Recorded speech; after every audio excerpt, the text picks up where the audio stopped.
welcome back to MHN. I'm Tom. And I'm Molly.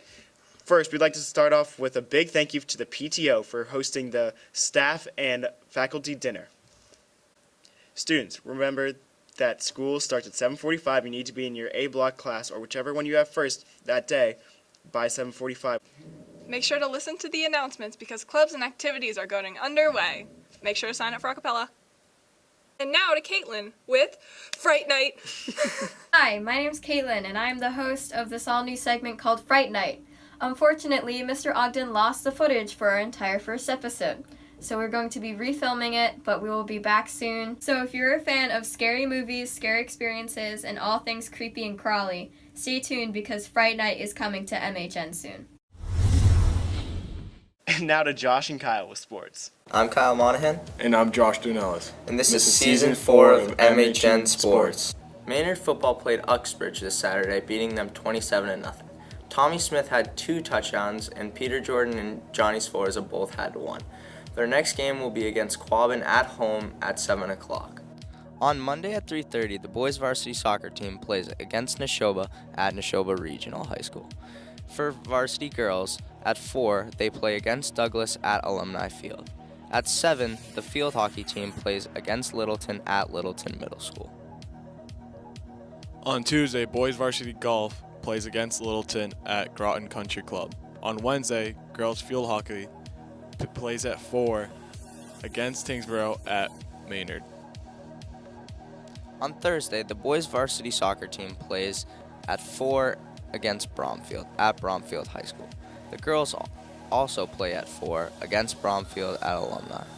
The soccer team tied their game against Hudson 5-5. Key players were Zoe Sofferman with 2 goals, Allie Roach with 1 goal, Sophia Rubio with 1 goal, and Megan Thompson with 1 goal.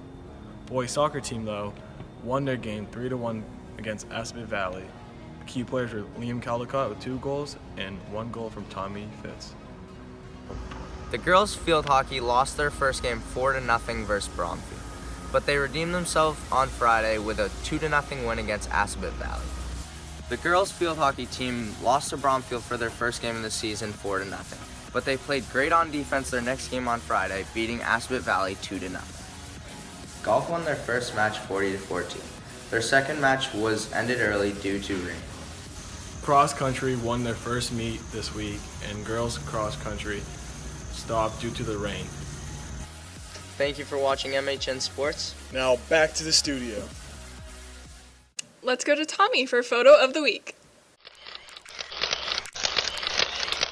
Welcome to Photo of the Week. I'm your host, Tommy Smith, and we got Timmy Lawton on camera.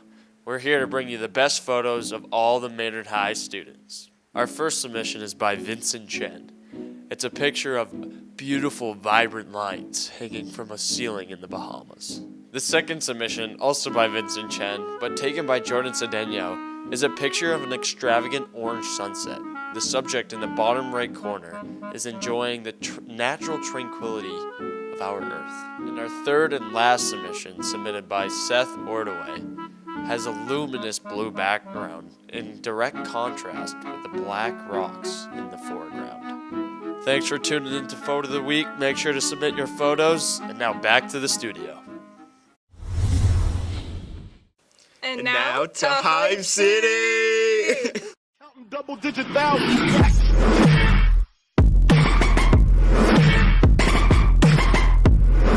What's up, guys? Hype City here.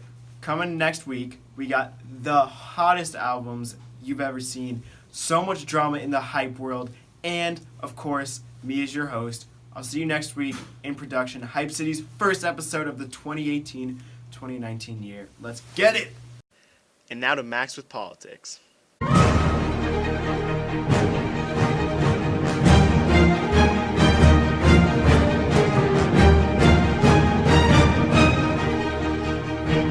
Hello, and welcome to Top of the Hill.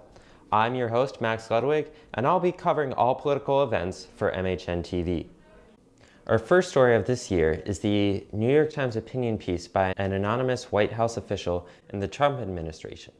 This official suggests that Trump is unfit to be president and that the author's colleagues, along with himself, are, quote, working to insulate their operations from his whims, end quote.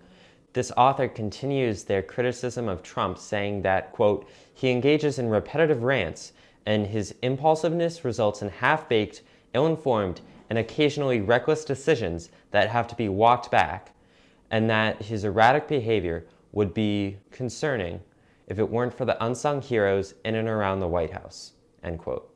This report has been blasted by the president as he tweeted, quote, treason, question mark, end quote, and calling the author, quote, gutless, and pressured the New York Times to turn over their author. That's all for now, but come back next time as we discover the recounted results of the Democratic primary in Massachusetts' 3rd District. I'm Max Ludwig, and that was Top of the Hill.